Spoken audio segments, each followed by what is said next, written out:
God is faithful. Not one word of all the good promises that the Lord had made to the house of Israel had failed. All came to pass. Joshua was already old, and there were still territories to conquer. He gathered the new leaders to encourage them to continue the conquest. The ability to achieve victory was not within them, but within Elohim. So he reminded them of the fruitfulness Elohim had already demonstrated, and assured them that he would continue to be faithful. But he also presented them with the dangers. In reality, there was only one danger, the same one we must face today: ceasing to be faithful to Elohim, turning Elohim's faithfulness with unfaithfulness on our part. The faithfulness of Elohim, what Elohim has done and what he will do. The reward for faithfulness, what we must do. The punishment for unfaithfulness. The faithfulness of Elohim, not one of all the Lord's good promises. Israel failed, everyone was fulfilled. Elohim had given Israel all the land, and he had delivered into their hands all their enemies, so everyone was fulfilled. A repeated use of the word all emphasizes Elohim's faithfulness in fulfilling his promises. His enemies had been defeated by Elohim. They could inhabit the land because Elohim had possessed it. They could be certain that they would finish driving out the Canaanites who still live in the land because Elohim had kept his promises thus far and would continue to keep them in the future. All of this works out for our good. Elohim remains faithful. He has promised to save us and give us the earth as an inheritance, and he will fulfill this promise. What Elohim has done and what he will do. You yourselves have seen everything the Lord your Elohim has done to all these nations for your sake. It was the Lord your Elohim who fought for you. In his speech to the elders, Joshua begins by telling them what Elohim had already done and what he was still going to do. He has fought against the nations. He has divided the land among the tribes. He will drive out the nations that are left.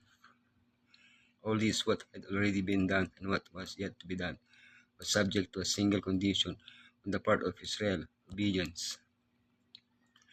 The history of Israel is a lesson for us today. Elohim has already triumphed over sin and has given us the assurance of salvation through the sacrifice of Yeshua. It is up to us to continue the battle and to trust in the Holy Spirit in order to live a triumphant life. The reward for faithfulness. One of your roads 1,000, because the Lord your Elohim fights for you, just as he promised.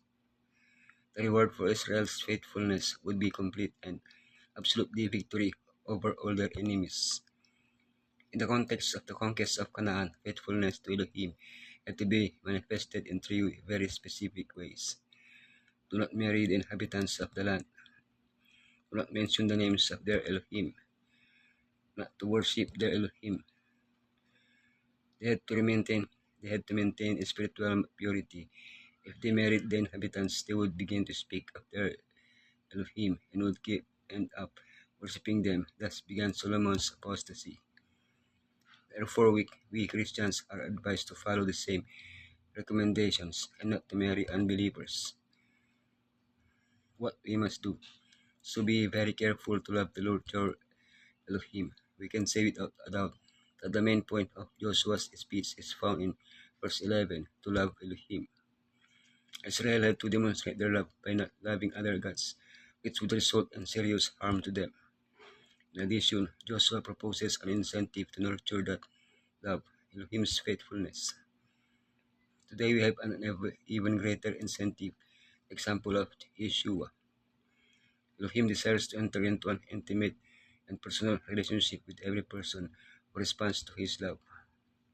Consequently, his love for all constitutes the framework for the manifestation of our voluntary and mutual love. The punishment for unfaithfulness. But just as all the good things the Lord your Elohim has promised you have come to you, so he will bring on you all the evil things he has threatened. until the Lord your Elohim has destroyed you from this good land he has given you. Joshua ends his speech with harsh words of warning about the consequences of disobedience, suffering the wrath of Elohim,